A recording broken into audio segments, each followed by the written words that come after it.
Hello, नमस्कार साथियों और मेरे प्यारे विद्यार्थियों। आज हम जो आपके 5 मई को नीट का पेपर हुआ उसमें केमिस्ट्री वाले क्वेश्चनों की चर्चा करने के लिए यहाँ उपस्थित हुए हैं। तो जो नीट का पेपर था उसमें क्वेश्चन नंबर 51 से लेकर 85 तक के क्वेश्चंस अपने पास केमिस्ट्री वाले पोर्शन से पूछे गए हैं। तो क्वेश्चन नंबर 51 है, spin only magnetic moment is same for which of the following ions. अगर क्वेश्चन को हिंदी में पढ़ते हैं, बहुत सारे स्टूडेंट हिंदी मीडियम के हैं, तो उसमें अपने पास क्या होगा कि ऐसे कौन से आयन हैं जिनका प्रचक्रण मात्र चुंबकीय आघूर्ण समान है। तो अपने को यहाँ पर 5 आयन्स दे रखे हैं। इन 5 आयनों में से अपने को क्या करना है, चुंबकीय आघूर्ण की गणना करनी है। तो सबसे पहला आयन है अपने पास टाइटेनियम, जिस पर चार्ज कितना दे रखा है, +3। तो टाइटेनियम का आपको एटॉमिक नंबर पता होना चाहिए। तो टाइटेनियम क्या होता है, स्कैंडियम के बाद आता है, तो इसका 22 होता है। तो इलेक्ट्रॉनिक कॉन्फ़िगरेशंस लिखेंगे तो 1s2, 2s2, 2p6, 3s2, 3p6, 4s2 और 3d2 हो जाएगा, क्योंकि यहाँ तक 10 इलेक्ट्रॉन हो गए, यहाँ तक 10, 20 और 22। बट अपने को इसका नहीं लिखना है, अपने को किसका लिखना है, टाइटेनियम +3 का। टाइटेनियम +3 का मतलब है आउटर सेल से अपने को 3 इलेक्ट्रॉन रिलीज करने हैं। तो आउटर सेल अपने पास कौन सी हो गई, 4th सेल हो गई। तो 4th सेल में से 2 इलेक्ट्रॉन है, तो 2 इलेक्ट्रॉन यहाँ से गए 4s0, और 1 इलेक्ट्रॉन किस में से गया, डी में से गया, तो 3d1। अब यहाँ पर डी ऑर्बिटल में जो अपने पास डी ऑर्बिटल हैं, उसमें अपने पास कितने ऑर्बिटल होते हैं, 5 ऑर्बिटल होते हैं। कौन कौन से, dxy, dyz, dzx, dx2y2 and dz2। अब अपने को यहाँ पर क्या करना है, इलेक्ट्रॉन फिल करना है। तो एक सिंगल इलेक्ट्रॉन फिल करेंगे तो ऐसे हो जाएगा। अब इसका अपने को मैग्नेटिक मोमेंट बताना है। तो मैग्नेटिक मोमेंट का फॉर्मूला अपने 11th और 12th क्लास में पढ़ा है, μbm = √n × n+2। तो यहाँ पर n की वैल्यू क्या है, where n = number of unpaired electron. तो अनपेयर्ड इलेक्ट्रॉन 1 है, 1 है, तो 1 + 1 + 2, 1 × 1 + 2 का रूट, तो √3 क्या आ जाएगा, बोर मैग्नेट्रॉन इसकी वैल्यू आ जाएगी। सेम इसी प्रकार दूसरा आयन अपने पास क्या है, क्रोमियम +2 है। अब क्रोमियम का जो इलेक्ट्रॉनिक कॉन्फ़िगरेशन होगा वह कैसे रहेगा, एटॉमिक नंबर 24 है, तो 4 एज इट इज ऐसे कैसे रहेगा, और लास्ट में क्या आ जाएगा, 4s2 और 3d कितना हो जाएगा, 3d4 हो जाएगा अपने पास। अब यहाँ से 2 इलेक्ट्रॉन रिमूव करने, तो रिमूव यहीं से होंगे, 4s0। तो d में कितने इलेक्ट्रॉन फिल हो जाएंगे, d ऑर्बिटल में अपने पास 4 इलेक्ट्रॉन फिल करने हैं। तो ये से 4 electron according to Hund rules के अकॉर्डिंग सबसे पहले अनपेयर्ड इलेक्ट्रॉन फिल करेंगे, उसके बाद पेयरिंग करेंगे। तो नंबर ऑफ अनपेयर्ड इलेक्ट्रॉन कितने हैं, यहाँ पर अनपेयर्ड इलेक्ट्रॉन 4 हैं। तो मैग्नेटिक मोमेंट की वैल्यू क्या आ जाएगी, 4 × 4 + 2 का रूट, तो क्या हो जाएगा, √24 बोर मैग्नेट्रॉन। इसी प्रकार मैग्नीज की बात करेंगे, तो मैग्नीज का अपने पास क्या हो जाएगा, एटॉमिक नंबर 25 है। तो 2 इलेक्ट्रॉन रिमूव करेंगे, तो 4s में से 2 इलेक्ट्रॉन जाएंगे, तो 4s0 और 3d5। तो यहाँ पर नंबर ऑफ अनपेड इलेक्ट्रॉन कितने हो जाएंगे, नंबर ऑफ अनपेड इलेक्ट्रॉन 5 हो जाएंगे। तो 5 के हिसाब से मैग्नेटिक मोमेंट की जो वैल्यू आएगी 5 प्लस 2 तो कितनी आएगी, √35 आएगी अपने पास। नेक्स्ट बात करते हैं किसकी, आयरन की। आयरन का कितना होगा अपने पास 26 होगा। आयरन 26 पे आता है, तो 26 होगा तो क्या होगा, आउटर सेल से 2 इलेक्ट्रॉन जाएंगे तो 4s0 और 3d में कितने इलेक्ट्रॉन 6। अब 6 इलेक्ट्रॉन को अपने को d ऑर्बिटल में फील करना है, तो फील कैसे करेंगे, सबसे पहले अनपेड इलेक्ट्रॉन फील करेंगे 1 2 3 4 5 और 6। तो यहाँ पे नंबर ऑफ अनपेड इलेक्ट्रॉन कितने आ जाएंगे, 4 आ जाएंगे। 4 नंबर ऑफ अनपेड इलेक्ट्रॉन है, तो इसके हिसाब से इसकी वैल्यू क्या आ जाएगी, √24 बोर मैग्नेट्रॉन आ जाएगी ना। तो ये क्रोमियम के सेम ही हैं, तो इस वजह से इसका आंसर ये होना चाहिए। फिर भी अपने पास एक और है तो उसको भी चेक कर लेते हैं, स्कैंडियम +3। अब स्कैंडियम +3 में क्या होगा, 21 है, 21 है तो 21 में क्या होगा 4s2 और 3d1 होगा। अब यहाँ से 3 इलेक्ट्रॉन रिमूव करना है तो 0 0 हो जाएगा, 4s भी 0 हो जाएगा, 3d भी 0 हो जाएगा। तो d में कोई इलेक्ट्रॉन नहीं है तो म्यू बी एम की वैल्यू 0 आएगी। कितनी आएगी, 0 आएगी। तो ऐसे कौन से 2 पेयर हैं जिनका क्या है मैग्नेटिक मोमेंट सेम है, तो अपने पास आंसर क्या हो जाएगा, क्रोमियम और आयरन है। क्या है, क्रोमियम और आयरन है। तो इसका आंसर क्या हो जाएगा, बी एंड डी ओनली। तो इसमें होगा अपने पास फर्स्ट आंसर। अब बात करेंगे हम क्वेश्चन नंबर 2 की। तो क्वेश्चन नंबर 2 बोले तो क्वेश्चन नंबर 54 बोल रहा है, the most stable carbocation among the following. अब हिंदी माध्यम के विद्यार्थी ध्यान दे, इनमें से सबसे अधिक स्थायी कार्बोधनाइन की बात करते हैं। तो कार्बोकेटाइन कौन सा ज़्यादा स्टेबल होता है, तो मैंने आपको बताया था कि 3 degree carbocation is more stable then 2 degree and 1 degree carbocation.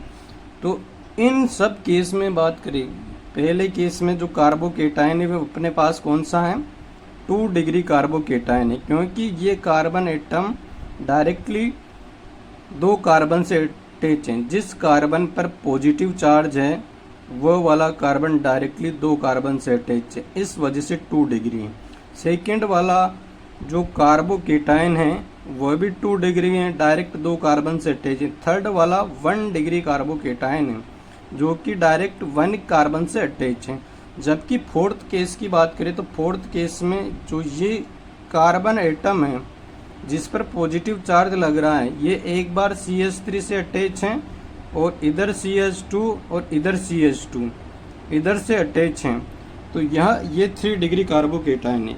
ये अपने पास क्या है, 3 डिग्री कार्बोकेटाइन। ये देखिए आप, ये अपने पास हो गया CH3 पॉजिटिव चार्ज। तो इसकी डिग्री क्या हो गई अपने पास, 3 डिग्री कार्बोकेटाइन। क्या हो गई, 3 डिग्री कार्बोकेटाइन या कार्बोधनाइन। और बाकी सब क्या है, 1 डिग्री और 2 डिग्री हैं। इस वजह से ये क्या होगा, मोर स्टेबल होगा। क्या होगा बच्चों, मोर स्टेबल होगा। समझ में आ रही है बात।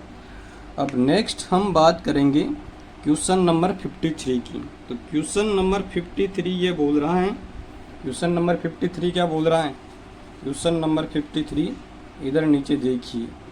क्वेश्चन नंबर 53 अपने पास, इसको थोड़ा सा ऐसे एडजस्ट कर लेते हैं। तो क्वेश्चन नंबर 53 ये बोल रहा है, given below are 2 statement. 2 statement दे रखे हैं। स्टेटमेंट फर्स्ट है, the boiling point of hydride of group 16 element follow of the order. जो बॉइलिंग पॉइंट दे रखा है वह क्या दे रखा है, H2O का बॉइलिंग पॉइंट सबसे ज़्यादा है। उसके बाद इसका दे रखा है H2TE का दे रखा है, फिर H2AC का दे रखा है, फिर H2S का दे रखा है। तो ऑक्सीजन फैमिली की बात हो रही है। तो ऑक्सीजन फैमिली मतलब चालकोजन जो एलिमेंट हैं, चालकोजन एलिमेंट हैं, उनके हाइड्राइड दे रखे हैं। तो ओ स्टाइल से टी पो। तो ऊपर से नीचे मतलब क्या होगा, ऊपर से नीचे जाने पर अणु भार बढ़ता है, आणविक द्रव्यमान बढ़ता है, मोलिक्यूलर वेट बढ़ता है। तो मोलिक्यूलर वेट बढ़ेगा तो बॉइलिंग पॉइंट भी बढ़ेगा। अरे बच्चों, कोई चीज़ हेवी है और कोई चीज़ छोटी है, तो हेवी चीज़ को हीट करने के लिए ज़्यादा टेम्परेचर की रिक्वायरमेंट होगी, ज़्यादा टेम्परेचर पे हुए बॉयल होगा। इस वजह से नीचे वालों का जो बॉइलिंग पॉइंट है वह ज़्यादा होना चाहिए, बट यहाँ पर H2O का बॉइलिंग पॉइंट इससे ज़्यादा है। तो इसका रीज़न है H2O क्या करेगा, ड्यू टू हाइड्रोजन बॉन्डिंग करेगा। क्या करेगा, हाइड्रोजन बॉन्डिंग करेगा। हाइड्रोजन बॉन्डिंग का मतलब यह है कि यदि हाइड्रोजन एटम ऑक्सीजन, फ्लोरीन और नाइट्रोजन के बीच में आ जाए तो एक तरफ कोऑर्डिनेशन बॉन्ड बनाता है तो दूसरी तरफ क्या बनाएगा, हाइड्रोजन बॉन्ड बनाएगा। तो एक एक्स्ट्रा बॉन्ड का फॉर्मेशन हो जाएगा। इस वजह से इसका बॉइलिंग पॉइंट ज़्यादा होगा, क्योंकि उस बॉन्ड को तोड़ने के लिए भी अपने को किसकी रिक्वायरमेंट होगी, ऊर्जा की रिक्वायरमेंट होगी, एनर्जी की रिक्वायरमेंट होगी। इस वजह से H2O का सबसे ज़्यादा होगा। फिर किसका होगा, TE वाले हाइड्राइड का होगा, तो सेकंड पे ये हो जाएगा।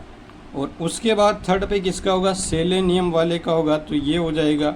और उसके बाद सबसे कम किसका होगा, सल्फर वाले का होगा, तो ये हो जाएगा, क्योंकि मोलिकुलर वेट के हिसाब से।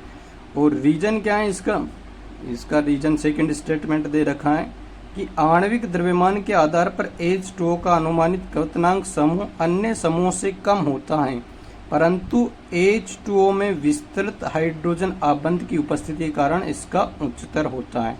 तो दोनों चीज़ें अपने पास क्या हो गई, दोनों स्टेटमेंट्स ट्रू हो गए।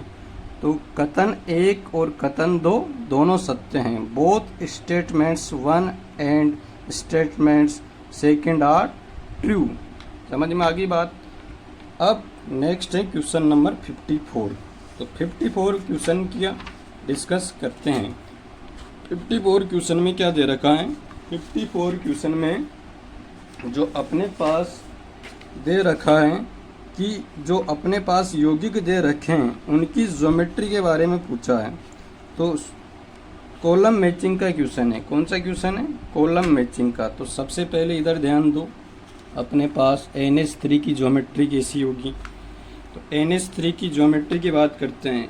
54 में क्या करते हैं, NH3 की ज्योमेट्री की बात करते हैं। किसकी, NH3 की ज्योमेट्री की बात करते हैं। तो NH3 की ज्योमेट्री की अगर मैं बात करूं तो NH3 की ज्योमेट्री क्या होगी बच्चों, NH3 की ज्योमेट्री क्या होगी अपने पास, ये देखना है अपने को। तो ये देखने के लिए क्या करना पड़ेगा, अपने को स्ट्रक्चर बनाना पड़ेगा। NH3 का स्ट्रक्चर कैसे होता है, नाइट्रोजन पर लोन पेयर होता है और H और H। तो क्या हो गई इसकी ज्योमेट्री, पिरामिडीय हो गई। क्या हो गई, पिरामिडीय हो गई। समझ में आ रही है बात। तो फर्स्ट का क्या हो जाएगा अपने पास, फर्स्ट का अपने पास हो जाएगा, फर्स्ट का NH3 का क्या हो जाएगा,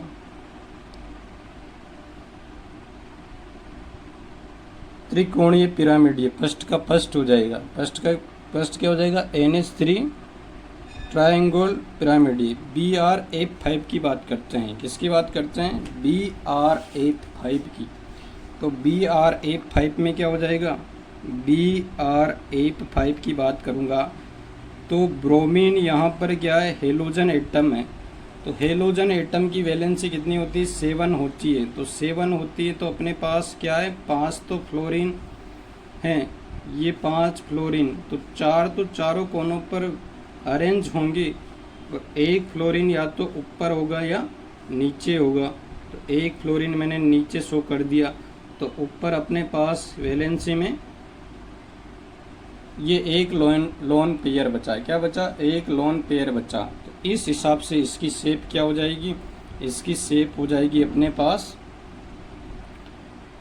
स्क्वायर पिरामिडल, तो वर्गाकार पिरामिड ये हो जाएगी, या वर्ग पिरामिड हो जाएगी। क्या हो जाएगी? वर्ग पिरामिड ये हो जाएगी इसकी शेप।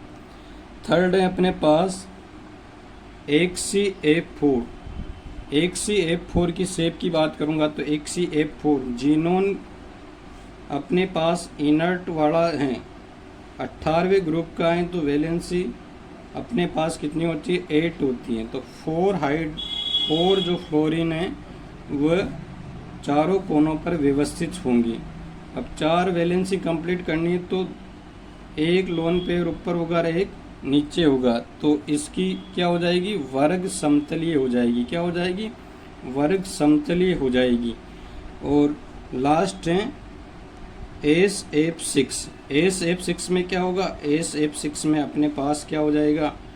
ये सल्फर हेक्साफ्लोराइड है, तो सल्फर अपने पास सेंट्रल एटम होगा और इससे कितने फ्लोरीन जुड़ रहे हैं? 6 फ्लोरीन जुड़ रहे हैं। 6 फ्लोरीन जुड़ रहे हैं, तो देखो कैसे जोड़ेंगे। 4 फ्लोरीन तो चारों कोनों पर अरेंज कर देंगे और एक फ्लोरीन ऊपर और एक फ्लोरीन नीचे, तो यहाँ से क्या हो जाएगी? वर्गाकार द्विपिरामिडीय या अष्टफलकी। अष्टफलक कैसे बनेगा?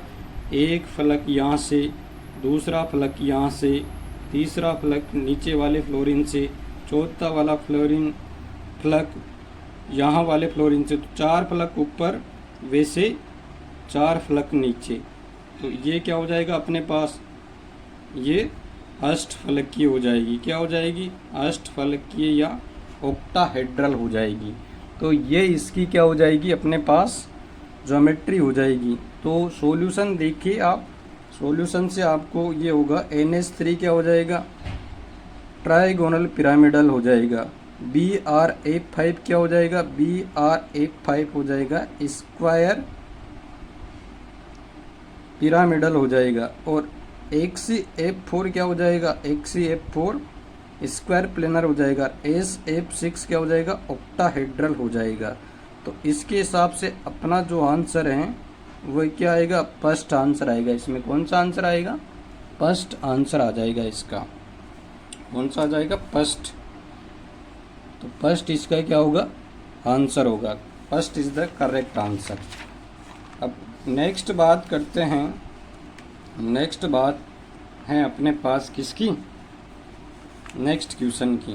तो नेक्स्ट क्वेश्चन के बारे में फिजिकल केमिस्ट्री का है, जो अगले वीडियो में हम इसका डिस्कशन करेंगे, क्योंकि वीडियो क्या हो जाएगा? बड़ा हो जाएगा अपने पास।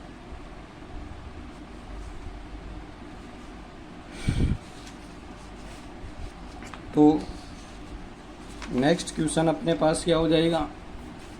नेक्स्ट क्वेश्चन है क्वेश्चन नंबर 55 क्वेश्चन है। 55 क्वेश्चन में क्वेश्चन है कि हीलियम परमाणुओं की अधिकतम संख्या है। Highest number of helium atom is in.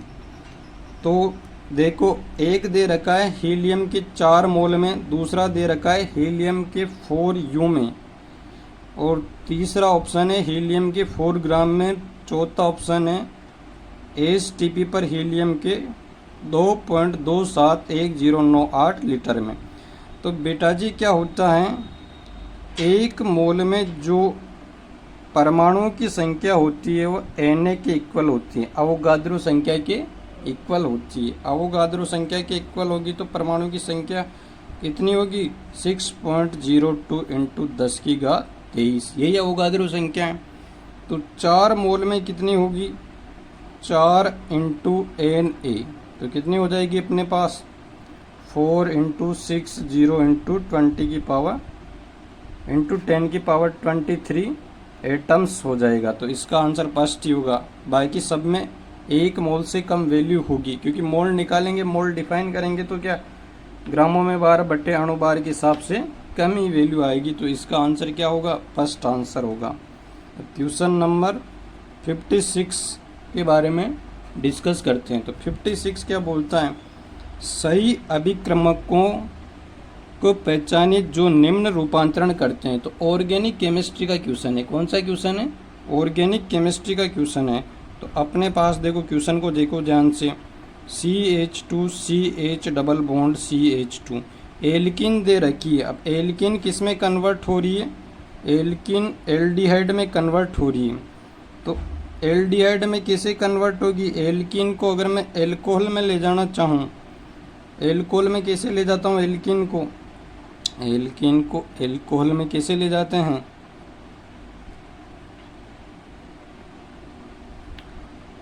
अगर यहाँ पर HOH की रिएक्शन कराऊँ तो HOH की रिएक्शन कराता हूँ तो H plus OH minus, negative part वहाँ पे जाएगा जहाँ हाइड्रोजन की संख्या कम है, तो यहाँ जाएगा। तो यहाँ से इस केस में अपने को क्या बनेगा, 2 डिग्री एल्कोहल बनेगा। जो 2 डिग्री एल्कोहल क्या देगा, कीटोन देगा। तो फर्स्ट ऑप्शन तो हो ही नहीं सकता, या फर्स्ट ऑप्शन अपने पास नहीं हो सकता। सेकेंड ऑप्शन की बात करेंगे तो रिएक्शन कराएंगे BH3 से, BH3 से रिएक्शन कराएंगे तो हाइड्रोबोरेशन होगा।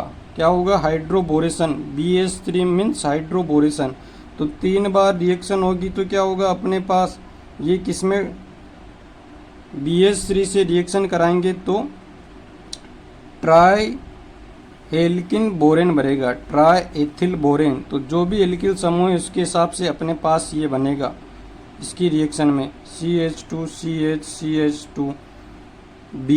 ये कितनी बार जुड़ेगा, 3 बार जुड़ेगा। कितनी बार, 3 बार। तो सेम एज इट इज ऐसा का ऐसा है, यहाँ पर आएगा CH2 CH और CH, ऐसे कैसे जुड़ेगा CH2 CH2। इधर भी सेम चीज़ हो जाएगी, CH2 CH2 CH2 और ये सेम ऐसा का ऐसा हो जाएगा ना बच्चों। अब इसकी रिएक्शन किससे कराएंगे, H2O2 से, H2O2 से कराएंगे तो H3BO3 बाहर निकल जाएगा और अपने पास क्या बन जाएगा, एल्कोहल बन जाएगा। तो एल्कोहल बन जाएगा इस एल्किल समूह का, ऐसे एल्कोहल बन जाएगा। कौन सा एल्कोहल बनेगा, 1 डिग्री एल्कोहल बनेगा। क्या बनेगा अपने पास, 1 डिग्री एल्कोहल बन जाएगा। ऐसे 1 डिग्री एल्कोहल बन गया अपने पास। क्या बन गया, 1 डिग्री एल्कोहल बन गया। अब 1 डिग्री एल्कोहल को क्या करेंगे, एल्डिहाइड में कन्वर्ट करेंगे तो क्या होगा, रिडक्शन करवाएंगे। तो रिडक्शन वाला कैटेलिस्ट क्या होगा अपने पास, या ऑक्सीडेशन करवाएंगे या रिडक्शन करवाएंगे, बताओ। ऑक्सीडेशन करवाएंगे, मतलब रिमूवल ऑफ हाइड्रोजन, हाइड्रोजन को रिमूव करना है। तो रिमूवल ऑफ हाइड्रोजन कैसे होगा,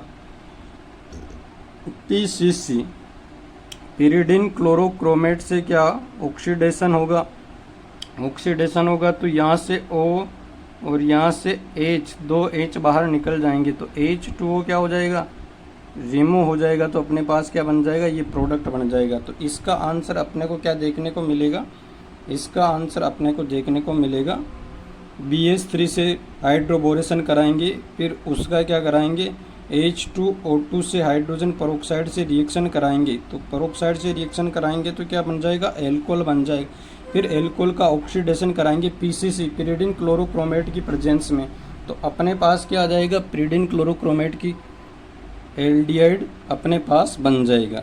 H2O से नहीं करवा सकते क्योंकि H2O में 2 डिग्री एल्कोहल बनता है, फिर कीटोन बनता है। इस वजह से बच्चों इससे ही करवाना पड़ेगा। तो ये 56 क्वेश्चन का सॉल्यूशन है। अब नेक्स्ट है 57 क्वेश्चन। तो 57 क्वेश्चन किसका है अपने पास, 57 क्वेश्चन फिजिकल केमिस्ट्री का है। फिजिकल केमिस्ट्री का क्वेश्चन ये बोल रहा है, कॉलम मैचिंग का है कि जो समतापीय प्रक्रम है, समतापीय प्रक्रम है, कौन सा प्रक्रम, समतापीय प्रक्रम। समतापीय प्रक्रम ऐसा प्रक्रम होता है जिसमें क्या होता है, तापमान में कोई अंतर नहीं होता है। क्या नहीं होता है, तापमान में कोई अंतर नहीं होता है। तो इधर ध्यान से देखो क्वेश्चन नंबर 57। 57 में क्या होगा, समतापीय। समतापीय प्रक्रम का मतलब क्या है, आइसोथर्मल प्रोसेस। आइसोथर्मल प्रोसेस में क्या होगा, आइसोथर्मल प्रोसेस में ताप स्थिर रहेगा। ताप स्थिर रहेगा तो क्या हो जाएगा, सेकंड ऑप्शन हो जाएगा। फर्स्ट का क्या हो जाएगा, सेकंड ऑप्शन। सेकंड है सम आयतनिक प्रक्रम। सम आयतनिक प्रक्रम मतलब इंग्लिश में बोलेंगे तो आइसोकोरिक। क्या होगा, कोरिक प्रोसेस, आइसोकोरिक प्रोसेस में क्या होगा, आयतन स्थिर रहेगा, तो कांस्टेंट वॉल्यूम स्थिर आयतन, आयतन क्या रहेगा, स्थिर रहेगा, कांस्टेंट वॉल्यूम। और फर्स्ट वाले में क्या आएगा, कांस्टेंट टेम्परेचर। और थर्ड है समदाबिक प्रोसेस, क्या है, समदाबीय प्रक्रम। समदाबीय प्रक्रम को इंग्लिश में बोलते हैं आइसोबैरिक, क्या बोलते हैं, आइसोबैरिक प्रोसेस में क्या रहेगा, दाब स्थिर रहेगा, तो कांस्टेंट प्रेशर, स्थिर दाब मीन्स हो गया कांस्टेंट प्रेशर, क्या हो गया, कांस्टेंट प्रेशर। और लास्ट है रुदोष्म प्रक्रम। रुदोष्म प्रक्रम मीन्स न तो निकाय परिवेश को उष्मा दे और न निकाय परिवेश से उष्मा ले, इंग्लिश में बोलते हैं एडियाबैटिक प्रोसेस, क्या बोलते हैं, एडियाबैटिक। एडियाबैटिक प्रेशर में नो हीट एक्सचेंज, क्या होगा, नो हीट एक्सचेंज, मतलब उष्मा का विलय नहीं, कोई विनिमय नहीं होगा, कोई उष्मा विनिमय नहीं, नो हीट एक्सचेंज, क्या, no heat exchange, no heat exchange. तो इस हिसाब से इसका आंसर क्या हो जाएगा अपने पास, फर्स्ट का अपने पास हो गया सेकंड, और सेकंड का बी का थर्ड हो गया, सी का फोर्थ हो गया, और डी का, तो fourth number is the correct answer. तो 57 अपन ने देख लिया, ये 57 का क्या है, सॉल्यूशन है। अब 58 क्वेश्चन की बात करते हैं। तो क्वेश्चन नंबर 58 क्या बोल रहा है, क्वेश्चन नंबर 50, निम्नलिखित एल्कोहलों में से कौन सा ल्यूकास अभिक्रमक के साथ तात्क्षणिक अभिक्रिया देगा, मतलब which one of the following alcohols react instantaneously with Lucas reagent. तो ल्यूकास रिएजेंट क्या होता है, व्हाट इज ल्यूकास रिएजेंट, क्या, व्हाट इज ल्यूकास रिएजेंट। तो ल्यूकास रिएजेंट जो अपने पास है वह क्या होता है, एनहाइड्रस ZnCl2 प्लस HCl का मिक्सर होता है, इसका मिक्सर होता है। तो ये क्या होता है, 3 डिग्री एल्कोहल सबसे फास्ट रिएक्शन देता है, 3 डिग्री एल्कोहल सबसे फास्ट रिएक्शन देता है, फिर 2 डिग्री, फिर 1 डिग्री।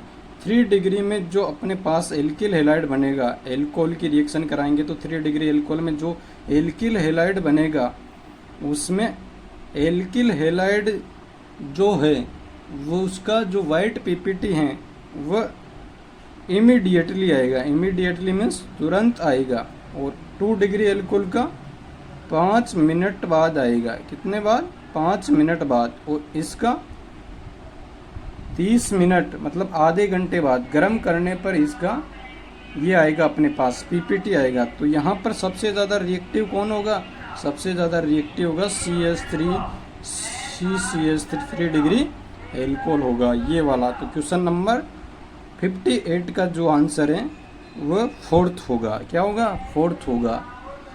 तो ये हो जाएगा अपने पास। अब हम बात करेंगे क्वेश्चन नंबर 59 की। तो इधर इस वाले पेज पर है अपने पास question number 59।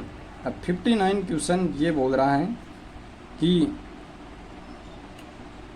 In which of the following equilibrium Kp and Kc are not equal, मतलब Kp और Kc क्या है, इक्वल नहीं है।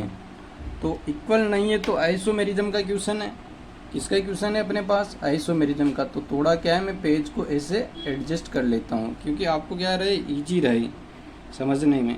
तो 59 में क्या होगा अपने पास, Kp और Kc कब इक्वल होते हैं। तो सबसे पहले अपने को रिलेशन पता होना चाहिए, Kp equals to Kc into RT की पावर डेल्टा Ng, जहाँ पर Ng क्या है, उत्पादों के मोल माइनस अभिकारकों के मोल।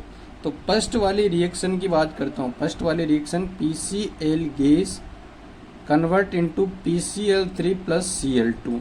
तो इसमें डेल्टा Ng की क्या वैल्यू आएगी, प्रोडक्ट में देखो, प्रोडक्ट में क्या है अपने पास, प्रोडक्ट में 2 गैस हैं और रिएक्टेंट में क्या है, 1 गैस है। तो फर्स्ट वाले केस में डेल्टा Ng की वैल्यू क्या आएगी, 1 आएगी। कैसे 1 आएगी, इधर देखो पूरी रिएक्शन लिखते हैं, PCl3 gives Cl3 plus Cl2। तो यहाँ पर गैसियस फेज वाले लेना है, तो गैसियस फेज वाले लेंगे तो 2 माइनस प्रोडक्ट में 2 गैस हैं, रिएक्टेंट में 1 गैस है, तो डेल्टा एन जी 1 होगा। 1 होगा तो के पी के सी इंटू आर टी की पावर 1 आएगा। तो इस हिसाब से अपने पास के पी इस केस में क्या होगा, ज़्यादा होगा कंपेयर टू के सी। ये तो इसका आंसर यही होगा। सेकंड वाले में देखते हैं तो H2 plus I2 gives 2HI। तो 2 प्रोडक्ट में गैस हैं, रिएक्टेंट में 2 गैस हैं, तो वैल्यू Ng की वैल्यू क्या आएगी, 0 आएगी। थर्ड वाले में देखते हैं, थर्ड वाले ऑप्शन में CO gas plus H2 gas give CO2 gas plus H2। तो प्रोडक्ट में 2 गैस हैं, रिएक्टेंट में 2 गैस है, तो यहाँ पर भी क्या आएगी, वैल्यू Ng की वैल्यू 0 आएगी। फोर्थ वाले में देखते हैं 2 BCl gas gives BCl gas plus Cl2 gas. तो यहाँ पर क्या होगा, प्रोडक्ट में 2 गैस हैं, रिएक्टेंट में 2 है, तो 0 आएगी। तो इसका आंसर क्या होगा, यही होगा, PCl वाला आंसर होगा। तो first is the correct answer. Next है क्वेश्चन नंबर 60। क्वेश्चन साथियों 4 क्वांटम नंबर आपको दे रखे हैं, Ml, Ms, L and N। N होता है अपने पास प्रिंसिपल क्वांटम नंबर, कौन सा, प्रिंसिपल क्वांटम नंबर। L होता है अपने पास कौन सा क्वांटम नंबर, मुख्य क्वांटम संख्या, और ये होती है दिंगस्यी क्वांटम संख्या। ये क्या होती है अपने पास, दिंगस्यी क्वांटम संख्या या एज्यूमुचल क्वांटम नंबर, एज्यूमुचल क्वांटम नंबर। और Ml होती है मैग्नेटिक क्वांटम नंबर। क्या होती है, मैग्नेटिक क्वांटम नंबर, मतलब चुंबकीय क्वांटम संख्या, magnetic quantum number, magnetic quantum number. और S होती है स्पिन क्वांटम नंबर। तो प्रिंसिपल क्वांटम नंबर क्या होगा, कोई भी अपने पास इलेक्ट्रॉन है वह कौन सी कक्षा में क्या कर रहा है, कौन सी कक्षा में वह क्या कर रहा है, उसके बारे में बताएगी। किसके बारे में, कौन सी कक्षा के बारे में बताएगी। मतलब N L M N मतलब साइज ऑफ द सेल, किसके बारे में बताए, साइज ऑफ ऑर्बिटल या कक्षक की आकृति के बारे में बताएगी, कक्षक की आकृति के बारे में बताएगी। मतलब N का मतलब पहली कक्षा, L का मतलब दूसरी कक्षा, सॉरी कक्षक की आकृति मतलब KLM, क्या KLM, के मतलब पहली कक्षा, दूसरी कक्षा L, तीसरी M, चौथी N के बारे में बताएगी। मतलब कक्षा के बारे में कौन बताएगी, प्रिंसिपल क्वांटम नंबर बताएगा। और एज्यूम्यूचल क्वांटम नंबर, एज्यूम्यूचल क्वांटम नंबर किसके बारे में बताएगा, एज्यूम्यूचल क्वांटम नंबर अपने पास, ये तो आकार के बारे में बात हो गई, ये किसके बारे में बात हो गई, आकार के बारे में बात हो गई, कि सेल के बारे में बताती है। मतलब सेल बोले तो आकार, पहली सेल, दूसरी सेल, तीसरी सेल, उस हिसाब से। और ये किसके बारे में बताएगी, आकृति के बारे में बताएगी। आकृति का मतलब SPDF के बारे में, मतलब कक्षक के बारे में बताएगी, कक्षक की आकृति के बारे में बताएगी। ये कक्षा के बारे में बताएगी और ये कक्षक के बारे में बताएगी, SPDF के बारे में बताएगी। और जो मैग्नेटिक क्वांटम नंबर है, मैग्नेटिक क्वांटम नंबर किसके बारे में बताएगा, कक्षक में इलेक्ट्रॉन का अभिविन्यास कैसा है, कक्षक में इलेक्ट्रॉन का अभिविन्यास कैसा है। मतलब मैग्नेटिक का मतलब है जैसे अपने पास कोई कक्षक है, ये अपने पास क्या है, जैसे मैं मान लूँ कि ये अपने पास D कक्षक है, क्या है, D कक्षक है। अब D कक्षक में जैसे ये अपने पास 3D है, 3D है तो N की वैल्यू यहाँ पर 3 होगी, L की वैल्यू माइनस से चलती है, -012, तो -012 के हिसाब से D के लिए क्या हो जाएगा, D के लिए 2 हो जाएगा। अब ML की वैल्यू -2 से +2, तो -2, -1, 0, +1, +2। तो इसके हिसाब से अपने पास क्या हो जाएगा, ये किसके बारे में बताएगी, अपने पास कक्षक का अभिविन्यास कैसा है, मतलब कौन से कक्षक में इलेक्ट्रॉन है उस पर्टिकुलर कक्षक के बारे में बताएगी। और spin quantum number, spin quantum number जैसे कोई कक्षक में 2 इलेक्ट्रॉन है तो वो किस टाइप से अभिविन्यास, किस टाइप से चक्रण कर रहा है, मतलब क्लॉकवाइज कर रहा है या एंटी क्लॉकवाइज कर रहा है। क्लॉकवाइज कर रहा है तो प्लस हाफ होगी और एंटी क्लॉकवाइज कर रहा है तो माइनस हाफ होगी। तो ये क्या होगा, इस बेस पर अपन क्या करेंगे, इसका सॉल्यूशन देखेंगे। तो एम एल का मतलब हो गया अपने पास magnetic quantum number. Magnetic quantum number क्या करेगा, मैग्नेटिक क्वांटम नंबर कक्षक का अभिविन्यास बताएगा, ओरिएंटेशन ऑफ ऑर्बिटल। और M S spin quantum number क्या करेगा, orientation of spin of electron. और एल क्या करेगा, एल जो एजिमुथल क्वांटम नंबर है वह एजिमुथल क्वांटम नंबर कक्षक की क्या करेगा, आकृति बताएगा, शेप ऑफ द ऑर्बिटल। और एन मुख्य क्वांटम संख्या प्रिंसिपल क्वांटम नंबर क्या करेगा, साइज ऑफ द ऑर्बिटल बताएगा। क्वेश्चन नंबर 61 है। तो 61 क्वेश्चन ये बोल रहा है, 61 क्वेश्चन क्या कह रहा है, ध्यान से पढ़े इसको। एनिलीन फ्रीडल क्राफ्ट एल्किलीकरण अभिक्रिया नहीं करती। और कथन 2 है, एनिलीन की ग्रेबिल संश्लेषण द्वारा नहीं बनाया जा सकता। तो एनिलीन क्या होता है, बेंजीन रिंग के ऊपर NH2 एनिलीन होता है। क्या होता है, बेंजीन रिंग के ऊपर NH2 अपने पास क्या होगा, एनिलीन। अब एनिलीन की फ्रीडल क्राफ्ट एल्किलीकरण अभिक्रिया, फ्रीडल क्राफ्ट एल्किलीकरण अभिक्रिया होते एल्किल क्लोराइड से reaction in the presence of anhydrous AlCl3, anhydrous AlCl3 के प्रेजेंस में। तो एनिलीन में NH2 क्या है, और तो पैरा डायरेक्टरी है, बट ये क्या है, ये बेस है। क्या है, बेस है। तो ये इससे लुईस एसिड से क्या करेगा, लुईस एसिड से रिएक्शन कर लेगा। तो ये जो इसका जो बेस है वह इससे रिएक्शन कर लेगा। तो ये क्या करेगा, कॉन्जुगेशन नहीं होगा तो और तो पैरा डायरेक्टरी इफेक्ट शो नहीं करेगा। तो इस वजह से नो रिएक्शन, तो कोई रिएक्शन नहीं देगा। अब इसमें बोला है एनिलीन को गैब्रियल थैलेमाइड से नहीं बनाया जा सकता। अब एनिलीन गैब्रियल थैलेमाइड से क्या होता है, 1 डिग्री एमीन का निर्माण होता है। इसका निर्माण होता है 1 डिग्री एमीन का निर्माण किससे होता है, 1 डिग्री एमीन का निर्माण ग्रेबिल थैलेमाइड से होता है। तो एरोमेटिक एमीन का निर्माण इससे नहीं होगा। तो ये भी क्या है, ट्रू है। तो फर्स्ट ट्रू और सेकंड ट्रू हो जाएगा अपने पास। अब क्वेश्चन नंबर क्या है अपने पास, 62 है। 62 क्वेश्चन क्या बोल रहा है, 62 क्वेश्चन ये कह रहा है कि अपने पास अंतक अणुक हाइड्रोजन आबंध किसमें उपस्थित होता है, इंट्रामोलिकुलर हाइड्रोजन बॉन्डिंग। तो इंट्रामोलिकुलर का मतलब क्या है, मतलब एक ही अणु के बीच में हाइड्रोजन बॉन्ड।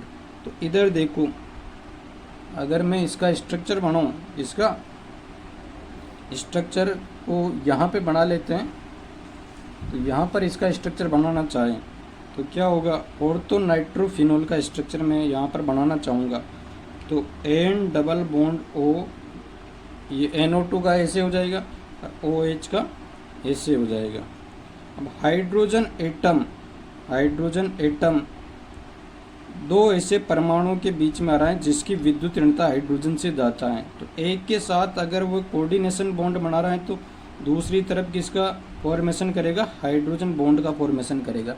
अब ये हाइड्रोजन बॉन्ड एक ही मॉलिक्यूल्स के बीच में बन रहा है, एक ही मॉलिक्यूल्स है ना, तो इसको बोलेंगे इंट्रामोलिक्यूलर हाइड्रोजन बॉन्डिंग। क्या बोलेंगे, इंट्रामोलिक्यूलर हाइड्रोजन बॉन्डिंग या अंत अणु हाइड्रोजन बंध। हिंदी में क्या बोलेंगे, अंत अणु हाइड्रोजन बंध, अंत अणु हाइड्रोजन बंध बोलेंगे।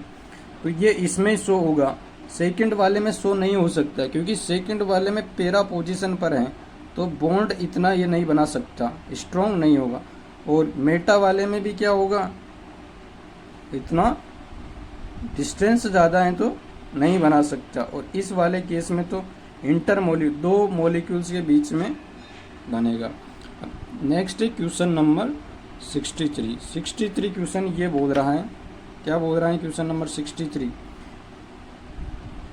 On heating some solid substance change from solid to Weber state without passing through liquid state. The technique used for the purification of such solid substance based on the above principle is known as.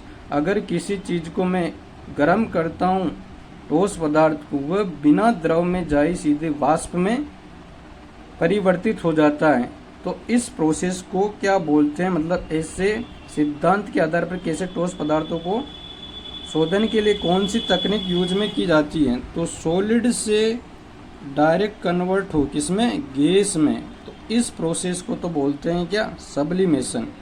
Sublimation example जैसे camper बोले तो कपूर का क्या होता है, sublimation होता है। Ammonium chloride का भी क्या होता है अपने पास, सब्लिमेशन होता है। नेप्थलीन की बात करूँ, नेप्थलीन का भी क्या होता है, सब्लिमेशन होता है।